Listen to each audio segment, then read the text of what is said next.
தமிழ் நண்பர்கள் அனைவருக்கும் வணக்கம். அக்னிச்சிறகு சேனல் சார்பாக இந்த வீடியோவுக்கு உங்களை அன்புடன் வரவேற்பது நான் உங்கள் கௌசி. எட்டிமேளம் சீரியலுடைய அடுத்த எபிசோடுக்கான ப்ரோமோ என்ன அப்படின்றத பார்க்கலாம். அதுக்கு முன்னாடி இது வரைக்கும் நம்ம சேனலை நீங்கள் சப்ஸ்கிரைப் பண்ணலைன்னா பண்ணிக்கிறங்க. கூடவே இருக்க பெல் ஐக்கானையும் கிளிக் பண்ணி அதில் ஆல் அப்படின்ற ஆப்ஷனையும் கிளிக் பண்ணிக்கிறங்க. அப்போ தான் நான் போடக்கூடிய வீடியோ உங்களுக்கு உடனே நோட்டிஃபிகேஷனாக வரும். இந்த சீரியலுடைய ரிவ்யூ கொடுத்து ரொம்ப நாளாச்சுல்ல. சரி வாங்க அடுத்த எபிசோடுக்கான ப்ரோமோ என்ன அப்படின்றத பார்க்கலாம்.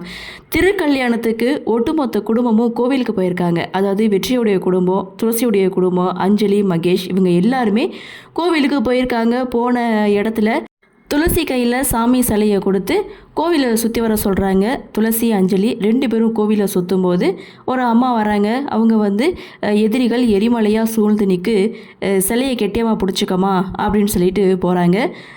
அந்த இடத்துல துளசியுடைய குடும்பத்தை அவமானப்படுத்தணும், அசிங்கப்படுத்தணுன்றதுக்காகவே அந்த சிலையை கடத்துறாங்க. அப்படி கடத்தி கொண்டு போகும்போது அஞ்சலியை கீழே தள்ளி விட்டதுனால அஞ்சலிக்கு கையில் அடிபடுது.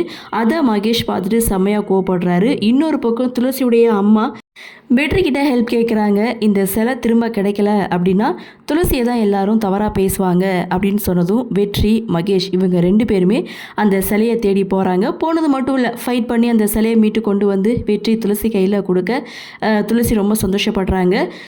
இதோட இந்த ப்ரொமோவை முடிச்சிருக்காங்க. அடுத்து என்ன நடக்கும் அப்படின்ற ஒரு எதிர்பார்ப்போடு இந்த ப்ரொமோவை முடிச்சிருந்தாலும் எபிசோடில் ஒரு ஸ்பெஷல் கெஸ்ட் என்ட்ரி இருக்குது.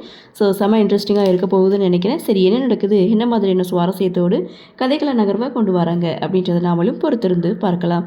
இந்த ப்ரொமோ பற்றின உங்களுடைய கருத்தை வழக்கம் போல் கமெண்ட் செக்ஷனில் பதிவு பண்ணுங்கள். இந்த வீடியோ உங்களுக்கு பிடிச்சிருந்தா லைக் பண்ணுங்கள், ஷேர் பண்ணுங்கள், மறக்காம நம்ம சேனலை சப்ஸ்கிரைப் பண்ணிக்கிறீங்கன்னு சொல்லி இந்த வீடியோவிலிருந்து விடைபெறுகிறேன். நன்றி, வணக்கம்.